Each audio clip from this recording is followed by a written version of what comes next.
here to introduce the president of the Polish American Congress, who needs no introduction to you, Frank Spula.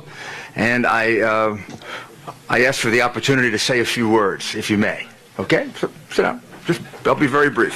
First, I should tell you, for those of you who are citizens of the city of Chicago, there's no city that helped New York City more after September 11 than Chicago.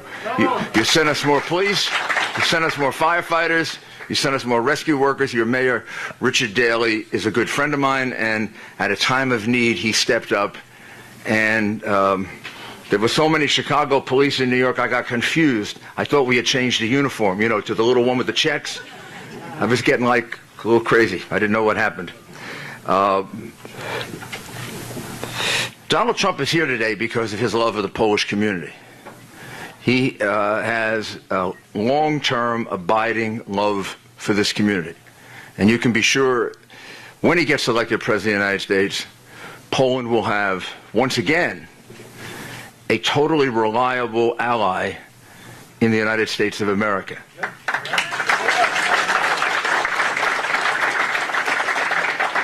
One of the acts that I have condemned the most of the current Obama administration, done when Hillary Clinton was Secretary of State, was the reset of the relationship with Russia.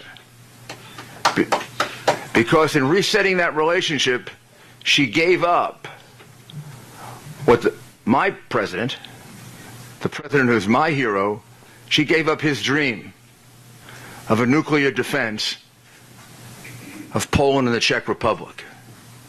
And in return for that, as she did for so many other deals, Iran, Iraq, she got nothing for the United States and nothing for Poland.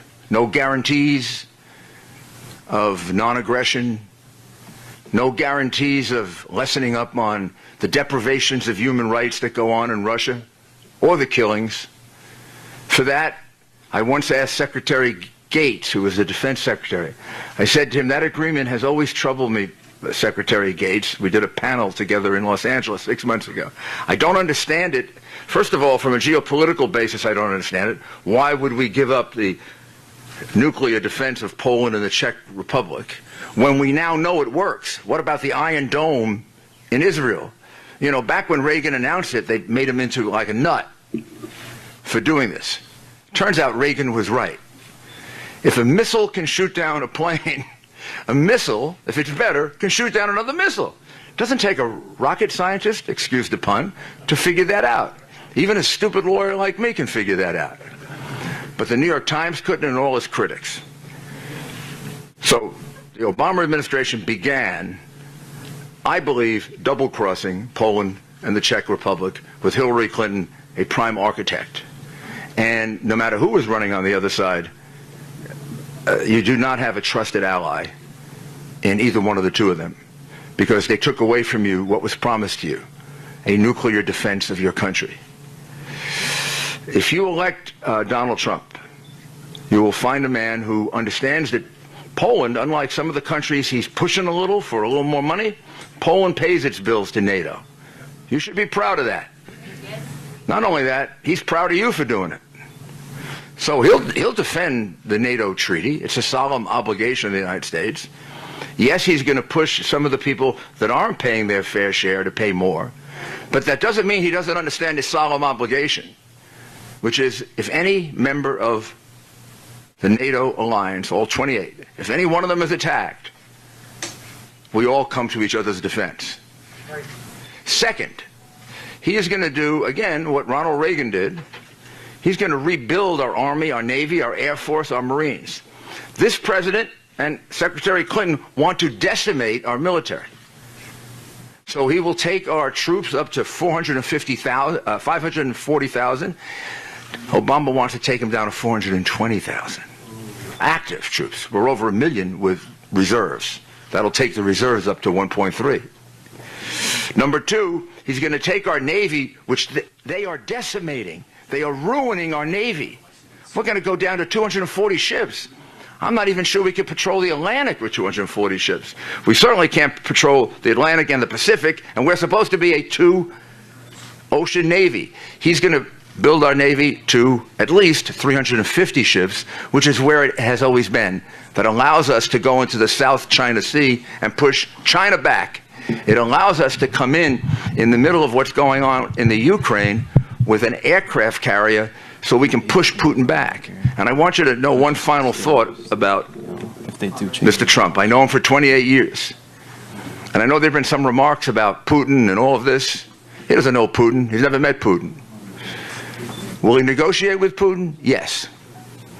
Did Reagan negotiate with Gorbachev? Yes. But he's going to negotiate with him from a position of military strength that dwarfs the Russia. He will negotiate with peace through strength. I know Putin. That'll make a difference. He's a bully. A bully pushes you around until you stand up to him and you show him an Army, a Navy, an Air Force, and a Marines that it would take him 50% of his GDP to match. And we cost us only 5%. Donald Trump gets it. This is a man who knows how to negotiate. I've never seen him lose a negotiation.